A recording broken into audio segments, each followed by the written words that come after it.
you wanna know how I went from having extreme knee pain to be able to do this with that? I'm gonna show you how in this video.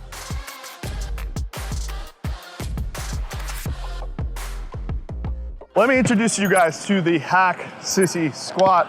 Tom Platz used to do these, but I have some major modifications I made over time trying to make these feel as good as humanly possible. So first thing, it's not necessary. I like to use my torque squat wedge magnetized to any foot plate. And what this does is allows me to not have to be so far up on my toes because I already have a 20-degree angle built in. The second thing, I like to use this foam roller here. I add it. It allows me to shift that torso angle forward a little bit. And when I shoot my hips up, it takes a lot of pressure off the lower back. So let's get into the actual setup. And just so you guys know, start this with either the weight of the sled or reverse band it, meaning put a band over the top and make it right on the sides if it has the pegs, and actually give yourself assistance on these. All right, next thing, let's talk foot placement. So a lot of people on most of their squat patterns, they wanna get nice and wide here.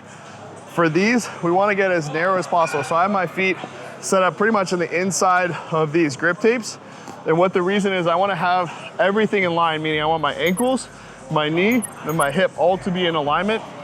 That's gonna allow me to drive maximal force into my quads. If I start tracking wide and out here, I'm gonna get more adductors and more glutes. So foot placement, I kinda wanna be right in the middle of the foot plate for most hack squat foot plates. The reason I don't wanna be too low is because it's actually going to shift that force of where I'm actually gonna start pressing into this pad. If I go too high, the opposite happens. I'm not gonna be able to get enough knee flexion. That's the goal of this exercise. And you'll see how I push down and then forward to get that really, severe knee over toe to maximize that knee flexion, the amount of force we're gonna have to drive in the quad to get out of the bottom of the rep. So we're gonna add in this foam roller. Okay, first thing we're gonna do once we lift off is we want to shoot the hips up, but we don't want to hyperextend. So I don't want to be all the way up here. That's going to put your lower back in a precarious position. So we want to be stacked here still. So we're not going to start by pushing forward. We're actually just going to go almost straight down like we're in an elevator shaft. Towards here, that's when we're going to start to shift up onto the toes, start pushing forward. Then we want to just push forward, forward, forward, and then we want to drive almost back. So we're not trying to push up, and that's where you're gonna kind of put your back in a precarious position. We're gonna get to here, and then we wanna almost push back and out. And then see how I'm right back in that starting position? And so I'm still stacked here, not hyperextended. Crunch core, go down straight in that elevator chute, pushing up into these handles. I'm gonna push forward, knee over toe, almost looking up at the ceiling, still bracing core. You see how I can basically sit onto my heels, and then we're gonna keep those knees nice and tight, and then drive straight up and out. But you see by that positioning, I'm not putting my lower back in a precarious position because I've still kept my hips underneath myself. I'm not hyperextended, and I've kind of gone down and then forward, and then kind of follow that same track out. You're gonna get a tremendous amount of stimulus from this type of tracking, but also you're gonna get that benefit of those stretch adaptations over time. So the more I do this, and the more I'm gonna bulletproof my knees. You see I'm not using my knee sleeves for these. A lot of times when I load like a super heavy hack, I'll use them just for that compression, the heat. But for these, I don't get any knee pain because it's actually the opposite. By pushing out and getting that stretch, I'm opening up my quads, opening up my hips, opening up my adductors. And so that, for me, is taking a lot of pressure off my knees. Okay, so the way I think about it is, if you're doing it over and over again, you wanna think about it as an investment. It accumulates over time. So by doing it more frequently, you can walk into the gym the next time and probably not have to do as much mobility work as you would have if you never did. Then you do it 10 times, and you're gonna experience even more. You do it 100 times, and then you're like me, where you can walk in and start a movement pattern, like a hack squat, leg press, sissy hack. You don't have to do this as your lead exercise, your first exercise, but maybe if you do it towards the end, lighter, and you still get a great stimulus, you get that benefit of driving those, obviously, adaptations, but then also you're gonna get the benefit of getting yourself almost hypermobile, and then you can take that in your next session. I think that to me is a cheat code because you've now eliminated 30, 40 minutes of time that you could be either training or recovering or meal prepping or doing something more productive. So I'm gonna show you guys a full working set of this, and I'll let you guys get out of here.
Yep.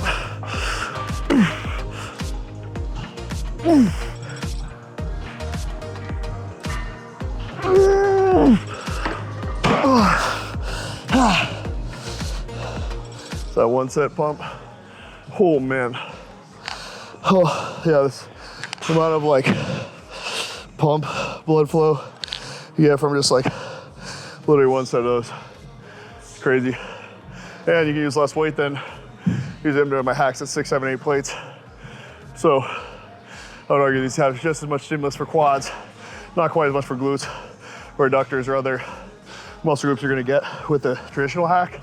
But if you're just looking for straight up quad stimulus, especially in that lateral head, the vastus lateralis, right here, it's gonna give you more sweep. My sweep used to suck, and now moving patterns like this, where I'm getting into that crazy knee over toe, is gonna get me more up towards that hip and towards that lateral head, and also rec fem, that crazy alien looking one that you guys see C-bum with. That's also gonna get really developed in this movement pattern. Let's go, Eric.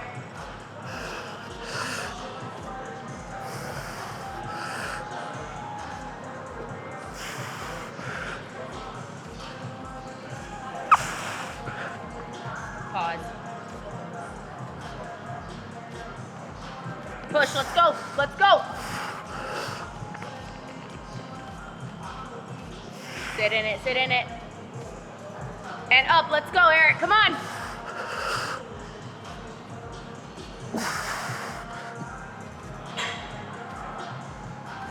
Up, let's go, back down, come on. Man, she was not playing around. No, she really isn't. This is fucking good. Up, let's go, come on, back in it. Sit in it, sit in it, sit in it. Up, let's go. Back down, come on. Yes, mommy. Let's go. More. I just want you to be proud of me, Mom. Up, let's go. So you got more. Up, let's go. Let's go. 3 more. Down. Sit. Up, let's go. Back down, right into it. 2 more, Eric, come on. Sit there, sit there, sit there. Up, let's go, last one, come on. Sit in it, sit in it, sit in it, no cheating, no cheating. Up, let's go, let's go, let's go. There it is. Oh, I didn't sign up for that bullshit. Fuck.